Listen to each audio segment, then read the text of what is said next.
ಒಂದು ಊರಿಗೆ ಹೋಗ್ತಾರೆ. ಒಂದು ಊರಿಗೆ ಹೋಗಿ ಆ ಊರಿನಲ್ಲಿ ಸ್ವಾತಂತ್ರ್ಯದ ಬಗ್ಗೆ ಮಾತಾಡ್ತಿರ್ತಾರೆ.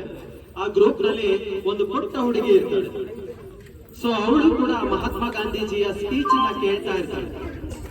ಮಹಾತ್ಮ ಗಾಂಧಿಯ ಸ್ಪೀಚ್ ನ ಕೇಳ್ಬೇಕಾದ್ರೆ ಅವಳಿಗೊಂದು ಅನ್ಸುತ್ತೆ, ಸೊ ಎಷ್ಟು ಚೆನ್ನಾಗಿ ಇವರು ಸ್ಪೀಚ್ ನ ಕೊಡ್ತಿದ್ದಾರೆ, ನಮ್ಮ ದೇಶಕ್ಕೋಸ್ಕರ ಎಷ್ಟೊಂದು ಕಷ್ಟ ಪಡ್ತಿದ್ದಾರೆ ಅಂತೇಳಿ ಅವಳಿಗೆ ಫೀಲ್ ಆಗುತ್ತೆ.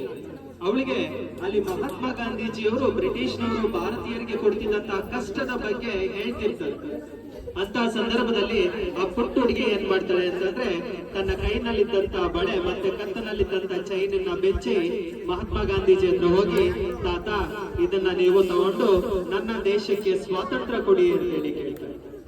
ಸೊ ಆ ಪುಟ್ಟ ಮಗುವಿನ ಪುಟ್ಟ ಭಾವನೆ ಇದೆಯಲ್ಲ, ತನ್ನ ಒಂದು ಚಿನ್ನವನ್ನ ದೇಶಕ್ಕೋಸ್ಕರ ಕೊಡೋದಕ್ಕೆ ಮುಂದೆ ಬಂದಂತ ಪುಟ್ಟ ಹುಡುಗಿಯನ್ನ ಗಾಂಧೀಜಿ ಅವತ್ತು ಆಶೀರ್ವಾದ ಮಾಡಿ ಹೇಳ್ತಾರೆ, ನಿನ್ನ ಹೆಸರು ಯಾವಾಗ್ಲೂ ಕೂಡ ನೆನಪಲ್ಲಿರಲಿ, ಅವಳೇನೆ ಪುಟ್ಟ ಕೌಮುದಿ ಅಂತ.